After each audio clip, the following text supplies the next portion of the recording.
आदेश बांदेकर त्यांचं सूत्रसंचालन खूपच उत्तम पद्धतीने करत असतात. त्याचबरोबर वेगवेगळ्या पद्धतीचे खेळ खेळत असताना त्याचं नाविन्य, त्याचबरोबर त्या खेळाचं महत्त्व काय आहे, ह्या सगळ्या गोष्टी इथे नव्याने इथे पाहायला मिळत आहेत. इथे आता आजच्या ह्या स्पर्धेला खूपच महत्त्व आहे आणि आजची ही स्पर्धा जी आहे ती इथे आपल्या या माता भगिनींसाठी खूप महत्त्वाची आहे.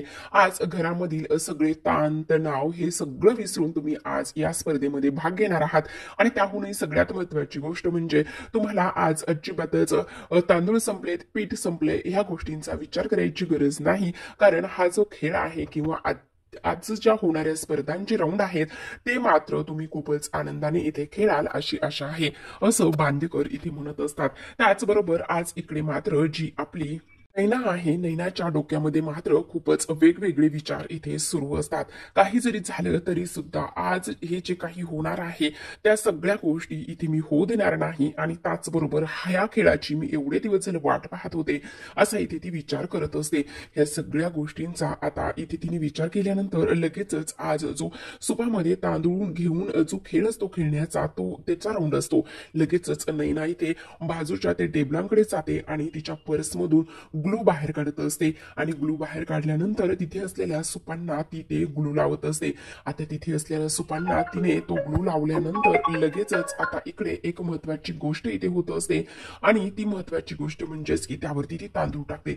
आता तांदूळ टाकल्यानंतर सुकेपर्यंत ती तशीच आहे त्याच ठिकाणी इथे बसलेली असते आणि जेव्हा हे तांदूळ जे आहे ते टाकून होतात आणि ते तांदूळ टाकून झाल्यानंतर इकडे मात्र आता नैना लगेचच रोहिणीला जाऊन सांगते की आई, इथे ज्या बाजूचे इथे ते सूप आहेत तेच सूप आपल्याला इथे घ्यायचे आहेत आणि तेव्हा आता का घ्यायचे आहेत, तेव्हा इथे मी परफेक्ट वेळेला परफेक्ट इथे सगळं केलेलं आहे असं इथे ती सांगत असते. त्याचबरोबर रोहिणी म्हणत असते की बरोबर आहे तुझं, नाही त्या ठिकाणी बरं डोकं चालतं ग. त्यावरच आता इकडे नैना म्हणत असते हो अगदीच तुम्ही बरोबर बोललेला आहात, नाही त्या ठिकाणी माझं नाही तर सगळ्याच गोष्टीमध्ये माझं डोकं चालतं आणि सगळ्या गोष्टी मी इथे अगदीच परफेक्ट करून आणलेल्या आहेत. आता लगेचच इकडे बांदेकरच्या आहे ते पुढच्या राऊंडला सुरुवात करण्याआधी म्हणत असतात आता इथे ह्या ज्या काही कोल्हापूरच्या स्त्रिया आहेत ह्या कोल्हापूरच्या स्त्रिया मात्र खूपच हुशार आहेत आणि त्याहूनही सगळ्यात महत्वाची गोष्ट म्हणजेच की आता ह्या ज्या काही स्त्रिया आहेत यांना मी आता एक गोष्ट सूचना देणार आहे आणि ह्या खेळाचं नाविन्य सुद्धा खूपच धमाकेदार असं असणार आहे. आता इकडे मात्र जी संगीता आहे ती म्हणत असते आता ज्या स्पर्धेमध्ये तुम्ही असाल तिथे सगळं काही हे वाहवाच होणार आहे आणि त्याहूनही सगळ्यात महत्वाची गोष्ट म्हणजेच की एक गोष्टीचा तुम्ही विचार करा आणि ती म्हणजेच की आता मी तर तुमची एवढी फॅन आहे आणि त्याचबरोबर इथे बांदेकर म्हणत असतात हो कोल्हापूरच्या ज्या स्त्रिया आहेत त्या खरंच खूप कुशल आहेत आणि त्याचबरोबर इथे आता मुद्दामूनच इथे संगीता म्हणत असते की तुम्ही एक पाऊल सांगा, आता इथे आम्ही 3 पाऊल पुढे जाण्याचं काम करू असं इथे ती बोलत असते. आता ह्या सगळ्या गोष्टी इथे बोलल्यानंतर मात्र आता पुढच्या फेरीला राऊंड सुरू होणार असतो. इथे ते म्हणत असतात खरं तर तुम्हाला आता एक गोष्ट मी इथे विचारणार आहे आणि डोळ्यामध्ये काय असतं असं इथे विचारल्यानंतर लगेचच आता इथे काही आपली अनामिका आहे ती मुद्दामूनच म्हणते काजल काय म्हणायचं आहे तुला असं ती विचारते. नाही म्हणजे डोळ्यामध्ये काय असतं असं विचारल्यानंतर काजळ काजळ असतं असं मला म्हणायचं आहे. अच्छा असं आहे तर त्यावर कलाला प्रश्न विचारला जातो की कला डोळ्यामध्ये काय असतं तर काय पाहिजे, त्यावरच कला म्हणत असते स्वप्न आणि तेव्हाच इथे अगदीच बरोबर आहे, कला डोळ्यामध्ये नेहमीच स्वप्न पाहिजेत असं इथे सांगण्यात आलेलं असतं. आता ह्या सगळ्या गोष्टी ते सांगितल्यानंतर मात्र पुढच्या फेरीला सुरुवात झालेली असते. पुढच्या फेरीला सुरुवात झाल्यानंतर इथे प्रत्येकाच्या हातामध्ये सूप असतात आणि सुपाचा हा खेळ इथे रंगलेला असतो. इकडे मात्र सुपांचा हा खेळ इथे रंगल्यानंतर आता इकडे दुसऱ्या बाजूला सगळ्यात महत्वाची एक गोष्ट झालेली असते प्रेक्षकांनो. इथे जी कला आहे कला खूप छान पद्धतीने खेळण्याचं काम करत असते तर इकडे जी सरोज आहे ती तिला साथ देण्याचं सुद्धा अगदीच काम करत असते. या सगळ्या गोष्टी इथे होत असताना आता इकडे मात्र दुसऱ्या बाजूला एक गोष्ट होत असते ती म्हणजे इकडेच की आता हे खेळ खेळत असतानाच आता इकडे जी काही इथे रजनी आहे रजनीला मात्र आता इथे चक्कर आल्यासारखं झालेलं असतं आणि तेव्हा ती त्या खेळातून बाद होत असते. तर आता इकडे सरोजला इथे नैनाने मुद्दामूनच धक्का लावलेला असतो आणि सरोज इथे खाली पडलेली असते. आता सरोज खाली पडल्याबरोबरच इकडे मात्र हा जो काही राऊंड आहे त्या राऊंड मधून इथे सरोज बाजूला होण्याचा प्रयत्न होत असते. तर आता इकडे जेव्हा हा खेळ रंगत असतो त्यावेळेसच इकडे सरोजने एक गोष्ट कलाला सांगितलेली असते की कशा पद्धतीने हा खेळ खेळायचा, कशा पद्धतीने रिधम ताल लय हे सगळं काही पकडायचं आणि ह्या सगळ्या गोष्टी इथे पकडल्यानंतरच आता हा जो काही खेळ आहे तो व्यवस्थित पद्धतीने होऊ शकतो असं सांगितलेलं असतं आणि त्याच पद्धतीने इथे आता हा खेळ इथे खेळण्याचा प्रयत्न सगळेजण करत असतात। तर आता प्रेक्षकांनो सगळ्यात महत्त्वाची गोष्ट म्हणजेच की आता इकडे दुसऱ्या बाजूला हा पहिला जो राऊंड आहे तो तर इथे झालेला असतो आणि पहिला राऊंड झाल्यानंतर खूपच उत्तम पद्धतीने तुम्ही इथे हे सगळं काही केलेलं आहे असं इथे दिसून आलेलं असतं। आता इकडे मात्र दुसऱ्या बाजूला सगळ्यात महत्त्वाची गोष्ट प्रेक्षकांनो अशी झालेली असते की आता इकडे दुसऱ्या सेकंड टाइमला जी काही फुगडी आहे हवेतील फुगडी ती खेळायची असते आणि हवेतील फुगडी खेळत असताना आता इकडे सगळ्यात महत्त्वाचं म्हणजेच की जी नैना आहे नैनाने खूपच काही कांड इथे केलेले असतात आणि नैनाने खूप काही कांड इथे केल्यानंतर आता सगळ्यात महत्त्वाचं म्हणजेच की काही जरी झालं तरी सुद्धा इथे ह्या दोघींना आता काही जरी झालं तरी जिंकायचं असतं असाच त्यांचा विचार सुरू असतो। बरोबर आता पुढच्या फेरीचे जे काही राऊंड आहेत ते इथे बांदेकर समजून सांगण्याचा प्रयत्न करत असतात। ते म्हणत असतात आता पुढची फेरी जी आहे ती समन्वयाची आहे आणि त्याचबरोबर सासू सुनेला किती समजावून घेते आणि कशा पद्धतीने या सगळ्या गोष्टी करते ह्याबद्दलचा हा जो काही राऊंड आहे तो असणार आहे असं आता इथे बोललेली असते आणि ह्या सगळ्या गोष्टी इथे बोलल्यानंतर आता पुढच्या फेरीला राऊंड सुरुवात होणार असते।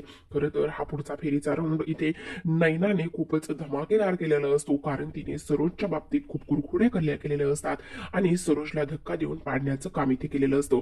एकतर सरोजची तब्येत आणि त्याचबरोबर ही ह्या पद्धतीने वागल्यामुळे आता ह्या सगळ्या गोष्टी खूपच विचित्र पद्धतीने झालेल्या असतात। आता मुद्दामूनच नैनाने तिला धक्का देऊन पाडलेलं असतं आणि इथे कलाला सरोज बरोबर खेळताना खूप जास्त आनंद सुद्धा होत असतो पण आनंदापेक्षा जास्त तिच्यासाठी इथे सरोजची सुद्धा काळजी आणि हे सगळं महत्त्वाचं असतं। प्रेक्षकांनो किती नाही म्हटलं तरी सुद्धा ह्या स्पर्धेतून तिला तिच्या नात्याला एक नवीन वळण आणि एक नवीन नाव द्यायचं असतं। जेव्हा सरोज आता खाली कोसळते आणि सरोज खाली कोसळल्यानंतर इकडे मात्र सगळेजण धावत जात असतात की सरोज कशी खाली पडली आणि त्याचबरोबर तिला लागलं वगैरे तर नाही ना आणि हे सगळं कसं झालं काय झालं ह्या सगळ्या गोष्टींचा इथे विचार करत असतात। सुरुवातीला सरोजने आणि त्याचबरोबर कलाने खूपच छान असा ठेका खूपच छान असा ताल धरलेला होता पण आता ह्या सगळ्या गोष्टी अशा झाल्यामुळे आता मात्र हे त्यांना इथे भोगावं लागणार असतं आणि त्याचबरोबर आता इकडे दुसऱ्या बाजूला जी रोहिणी आहे ती रोहिणी मुद्दामूनच म्हणत असते अगं नाही ना काय केलंयस तू हे आणि त्याचबरोबर तू अशी कशी सरोज वहिनीला पाडलंस आणि इथे बघ ना बिचारी पडली ग असं इथे ती बोलते। आता या सगळ्या गोष्टी इथे बोलल्यानंतर आता लगेचच इथे ती म्हणत असते अहो असं काय करताय मी काही नाही केलेलो आणि चुकून माझा धक्का वगैरे लागला असेल मी कशाला काय करते असं इथे बोलण्यात येत असतं। आता ह्या सगळ्या गोष्टी इथे बोलल्यानंतर इकडे मात्र आता हा राऊंड इथे संपतो असं सांगण्यात आलेलं असतं। त्याचबरोबर आता दुसरा राऊंड असणार आहे तो म्हणजेच की कळशी घेऊन खेळण्याचा। आता इकडे कळशी घेऊन खेळण्याचा राऊंड असतो पण या मध्ये सुद्धा इकडे आता जी काही आपली नैना आहे नैनाने खूपच वेगळं कटकारस्थान केलेलं असतं। तिने आता त्या कळशीमध्ये जी कलाच्या नावाची कळशी असते ती म्हणत असते नाही आता बघा इथे मी काय घेऊन आलेली आहे आणि काय म्हणता क्षणी असं म्हटल्यानंतर मी इथे तपकीर घेऊन आलेली आहे आणि तपकीर तू आता इथे का आणि कशासाठी आणलेली आहे असं विचारल्यानंतर आता इकडे ती म्हणत असते असं कसं आता इथे कलाला हरवायचं म्हटलं तर आता सगळ्या पुराव्यानिशी इथे आलेच पाहिजे ना मी आलेच असं म्हणून आता ती तिकडे निघून जात असते। आता ती तिकडून निघून गेल्यानंतर आता जी कळशी असते ती कलाच्या नावाची ती कळशी घेते आणि कलाच्या नावाची कळशी घेतल्यानंतर इथे आता ती त्या कळशीमध्ये तपकीर ओतत असते। आता त्या कळशीमध्ये पूर्ण तपकीर ओतल्यानंतर इकडे मात्र आता जेव्हाच त्या कळशीमध्ये ती तपकीर ओतते आणि तेव्हा त्या कळशीला सगळ्या बाजूनी ती तपकीर फिरवण्याचं काम करत असते। इकडे मात्र कोणाला ह्या सगळ्या गोष्टी कोणी केल्यात काय केल्यात हे अजिबातच माहिती नसतं कारण हे सगळं इथे नैनाने घडून आणलेलं असतं। आता कळशी खेळण्याचा सुद्धा इथे राऊंड सुरू झालेला असतो आणि कळशी खेळण्याचा राऊंड इथे सुरू झाल्यानंतर आता इकडे कला आणि त्याचबरोबर सुरुवातीला तर सरोजने खूपच छान पद्धतीने ठेका धरलेला असतो। इथे सरोजचा पाय मुरगळल्यावर सुद्धा इकडे तरी सुद्धा तिने अगदीच हार न मानता हे सगळं काही केलेलं असतं। आता इकडे जी काही सरोज आहे कलाला शिंका यायला सुरुवात होतात आणि कलाला शिंका यायला सुरुवात झाल्याबरोबरच आता इकडे सरोज म्हणत असते काय झालेलं आहे आणि त्याचबरोबर तिला एका ठिकाणी बसवलं जातं। जे इथे त्या स्पर्धेचे आयोजक आहेत ते पाहतात तर पाहिल्याच्या नंतर मात्र आता त्यांच्या कळशीमध्ये इथे काय आहे तर कळशीमध्ये इथे आता तपकीर त्यांना दिसते आणि कळशीमध्ये तपकीर कधी आणि कशी आली हा विचार ते करत असतात आणि त्याचमुळे इथे आता कलाला शिंगा यायला सुरुवात झालेली असते. पण त्याचबरोबर इथे लगेचच जी संगीता आहे, संगीता मात्र लगेचच तिच्याकडे असलेली जी सुंठ असते ती कलाला देते आणि ती म्हणत असते, हे घे, ह्याच्यामुळे तुला थोडंसं बरं वाटेल असंच म्हणून आता तिला इथे सुंठ देण्यात आलेली असते. आणि कलाने थोडीशी सुंठ ओढल्यानंतर इथे ही तपकीर कशी आली हा प्रश्न इथे सगळ्यांनाच पडलेला असतो. खरं तर आता इकडे आदेश बांदेकर खूप नाविन्यपूर्ण पद्धतीने हा खेळ इथे खेळून घेण्याचं काम करत असतात आणि सगळे जे काही स्पर्धक आहेत ते सुद्धा इथे खूपच छान पद्धतीने प्रतिसाद सुद्धा देत असतात. आता इकडे सरोजच्या पायाला थोडंसं मुरगळलेला असल्या कारणाने तिला दुखत असतं, पाय हात व्यवस्थित सूज धरलेला असतो आणि तेव्हा बाबा म्हणत असतात की सरोज, जर तुला एवढं त्रास होत होतास तर तू पुढचा राऊंड कशाला खेळलीस, नव्हता खेळायचा, स्किप केलं असतंस तरी सुद्धा चाललं असतं ना. त्यावरच सरोज म्हणत असते, आबा सॉरी, मला नव्हतं माहिती की माझा पाय एवढा दुखेल म्हणून, पण आता तो एवढा दुखत आहे त्यामुळे मला असं वाटतंय की नाही, आता हे सगळं मला जरा कठीणच जाणार आहे असा इथे ती विचार करत असते. आता ह्या सगळ्या गोष्टींचा इथे तिने विचार केल्यानंतर आता इकडे मात्र सरोजला त्रास होत असतो. त्यावरच आता कला म्हणत असते, सरोज मॅडम असू द्या, आपण उद्याचा राऊंड नाही खेळला तरी सुद्धा चालेल, किंवा सगळ्यात महत्वाची गोष्ट म्हणजेच की इथे मी तुमच्या तालाला इथे ताल धरेन आणि तुम्हाला तुमच्या इथे स्पीडनुसारच तो स्पीड मी इथे मॅच करण्याचं काम करेल, त्यामुळे तुम्ही नका काळजी करू असं इथे ती बोलत असते. पण सरोज म्हणत असते त्याची काही गरज नाहीये आणि त्यावर कला म्हणते, बरं ठीक आहे, मी तुमच्या पायाला लेप लावून देते. माझ्या आजीने हा लेप खूपदा वापरलेला आहे, माझी आजी नेहमी वापरायची, तसा लेप मी इथे बनवते आणि तसा लेप बनवल्यानंतर तो तुमच्या पायाला मी इथे लावून देते. पण सरोज म्हणत असते, नाही, त्याची काही गरज नाहीये आणि नकोय मला तुझा लेप वगैरे. आता इकडे आबा म्हणत असतात की हे बघ सरोज, असं काय करतेस, मला असं वाटतंय की तू लेप एकदा तू लावून घ्यावास. जर तू एकदा तो लेप लावलास तर बऱ्याच गोष्टी इथे व्यवस्थित होतील आणि तुला आराम सुद्धा मिळेल असं इथे ते बोलत असतात. तर इकडे मात्र कला विचार करते की ह्या सगळ्या गोष्टी इथे होत आहेत. आता मात्र इकडे स्पष्टपणे सरोजने सांगितलेलं असतं, मुळात मला उद्याची जी स्पर्धा आहे तीच खेळायची नाहीये, उद्याचा राऊंड मला खेळायचा नाहीये असं म्हटल्यानंतर आता इकडे मात्र कलाला खूप मोठा धक्का बसतो आणि आता रोज अशा पद्धतीने हा राऊंड खेळायचा नाही म्हटल्यामुळे तिला धक्का बसलेला असतो. ती विचार करत असते, नाही, काही जरी झालं तरी सुद्धा सरोज मॅडमला इथे त्रास होतोय आणि त्यांचा उद्यापर्यंत पाय बरा व्हायला पाहिजे. आता इकडे आता रोहिणी आणि त्याचबरोबर नैना विचार करत असतात, नाही, अगदीच आम्हाला हवं तेच आणि आम्हाला पाहिजे त्याच पद्धतीने हे सगळ्या गोष्टी इथे होत आहेत आणि त्याचबरोबर आम्हाला सुद्धा तुम्हाला ह्या स्पर्धेतून कायमचं बाद सुद्धा करायचं होतं असं इथे ती बोलत असते. त्यावरच रोहिणी मनातच म्हणत असते, मला फक्त इथे तुम्हाला ह्या स्पर्धेतून बाद करायचं नाही, तर मला फक्त आणि फक्त इथे तुम्हाला कलाला आयुष्यातूनच उठवायचं आहे असं इथे ती बोलत असते. आता ह्या सगळ्या गोष्टी इथे बोलल्यानंतर मात्र रोहिणी म्हणत असते, आता उद्याचाच प्लॅन ठरणार आहे की कशा पद्धतीने ह्या सगळ्या गोष्टी होत आहेत आणि कशा पद्धतीने आता तुम्ही हा डाव जिंकताय तेच मी पाहणार आहे असं इथे ती बोलत असते. आता इकडे मात्र दुसऱ्या बाजूला अद्वैत आणि त्याचबरोबर इतरांनी सगळ्यांनी जी कला आहे, कलाला इथे तिच्या खोलीपर्यंत निहून पोहोचवून ठेवलेलं असतं आणि तिच्या खोलीपर्यंत निहून पोहोचवल्यानंतर आता इकडे जी कला आहे, कला विचार करत असते की अद्वैत, काय झालेले चांदेकर, सरोज मॅडम आता बरे आहेत का आणि त्याचबरोबर त्यांचा जो पाय आहे तो कसा आहे असं ती विचारते. त्यावरच तो म्हणत असतो, नाही, आता तरी बळी नाहीये आई, तिचा पाय खूप सुजलेला आहे. आणि तेव्हा कला विचार करत असते, जर असं होणार असेल तर उद्या काय करायला पाहिजे आणि त्याहूनही पेक्षा सर्वात महत्वाची गोष्ट म्हणजेच की सरोज मॅडमला इथे काही जरी झालं तरी सुद्धा इथे त्यांनी ह्या गोष्टीमध्ये पार्टिसिपेट केलं पाहिजे, मग मला त्याकरिताच काहीतरी करावं लागेल असा इथे ती विचार करत असते. आता ह्या सगळ्या गोष्टींचा इथे तिने विचार केल्यानंतर काय करू, तेव्हा तिच्या मनामध्ये लगेचच एक आयडिया येते, आजोबा नक्कीच मला मदत करतील असं इथे ती बोलत असते आणि तेव्हा लगेचच धावतच आता इकडे ती आजोबांकडे जाण्याचं काम करते. आजोबांच्या खोलीत गेल्यानंतर ती आजोबांना म्हणत असते, आजोबा, माझं तुमच्याकडे एक महत्वाचं काम होतं. त्यावर लगेचच आजोबा म्हणतात, बोल ना, काय काम होतं. आता लगेचच कला म्हणत असते, आजोबा, खरं सांगू का, मला तुमची थोडी मदत हवी.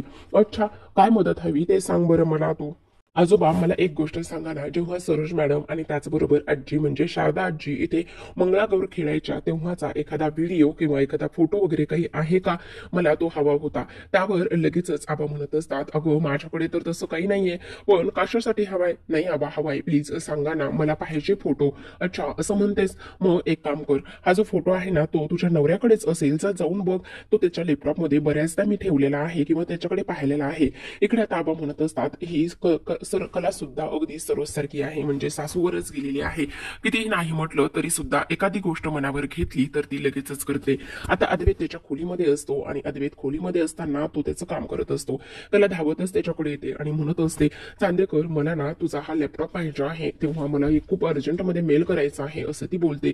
आता ह्या सगळ्या गोष्टी बोलल्यावर लगेचच अद्वैत म्हणत असतो, हा घे ना, पण लईच अर्जंट आहे, पासवर्ड सांग ना प्लीज. त्यावर तो म्हणतो, घे ना, चालूच आहे असं म्हणून लगेचच आता कला लॅपटॉप समोर जाऊन बसते. आता कला लॅपटॉप समोर जाऊन बसते आणि खूप जास्त शोधाशोध केल्यानंतर फायनली तिला तो व्हिडिओ इथे सापडत असतो. तिला तो व्हिडिओ तर इथे सापडतो, पण इकडे दुसऱ्या बाजूला मात्र अद्वैत झोपण्याची तयारी करत असतो आणि झोपताना तो तिला गुड नाईट असं म्हणतो. आता गुड नाईट म्हटल्यानंतर कला लगेचच त्याला गुड नाईट म्हणते आणि जो मोबाईल लॅपटॉपमध्ये व्हिडिओ सापडलेला असतो तो ती स्वतःच्या मोबाईलमध्ये सेंड करून घेत असते. फायनली आज तिचं काम झालेलं असतं. जी खचलेली सरोज आहे किंवा स्पर्धेमध्ये भाग न घेणार अशी म्हणणारी जी सरोज आहे ती ह्या व्हिडिओमुळे कदाचितच आता इथे ती स्पर्धेमध्ये भाग घेऊ शकते असं इथे तिला वाटत असतं. तर आता आजच्या भागामध्ये एवढंच. उद्याचा भाग खूप इंटरेस्टिंग आणि त्याहून तर तेवढाच रंजक कसा होणार आहे, कारण उद्याच्या भागामध्ये आपण पाहत आहोत प्रेक्षकांनो की आता इकडे सरोज झोपलेली असते आणि कलाने इथे तिने तिच्या आजीप्रमाणे जो लेप असतो तो लेप घेऊन इथे ती सरोजच्या खोलीमध्ये येते. सरोजच्या खोलीमध्ये आल्याबरोबरच ती आता सरोजचा सुजलेला पाय ती पाहते. सरोजचा सुजलेला पाय पाहिल्यानंतरच त्यावरती तिथे लेप लावण्याचं काम करत असते. आता त्या पायाला लेप लावून नक्कीच सरोजला आराम पडेल असं तिला वाटत असतं. सरोज इकडे गाढ झोपलेली असते. तिला तर ह्या गोष्टीची कसलीच खबर सुद्धा नसते आणि कला विचार करत असते, नाही काही जरी झालं तरी सुद्धा. आता इकडे दुसऱ्या दिवशी सकाळची वेळ असते आणि नेहमीप्रमाणेच इथे जो सेकंड राऊंड असतो त्याच्यासाठी जायचं असतं. इकडे आतापर्यंत तरी सरोजने नाहीच बोललेलं असतं, तिने हो बोललेलं नसतं. आता स्पर्धेच्या ठिकाणी गेल्यानंतर सरोज आलेली नाही, तेव्हा अद्वैत म्हणत असतो, खरे तू काय करणार आहेस? पण कला म्हणते, अद्वैत चांदेकर माझा विश्वास आहे की नक्कीच सरोज मॅडम येतील. त्यावरच आता इकडे जे बांदेकर आहे ते म्हणत असतात, काय झालेलं आहे, कसला प्रॉब्लेम आहे का? त्यावर कला लगेचच म्हणत असते, माझ्या पार्टनर माझ्या सासूबाईच्या आहेत ना, त्या आतापर्यंत आलेल्या नाहीयेत आणि येतील की नाही ते सुद्धा मला माहिती नाहीये, अशा पद्धतीने तिने ते बांदेकरांना सांगितलेलं असतं. तुम्हाला हा व्हिडिओ आवडला असेल तर लाईक करा, शेअर करा आणि चॅनलला सबस्क्राईब करा. बेल नोटिफिकेशन ऑलवर सेट करा, जेणेकरून सगळ्या नव्या व्हिडिओंच्या अपडेट्स तुम्हाला मिळतील. तुमच्या प्रतिक्रिया आणि कमेंट्स नक्की कळवा.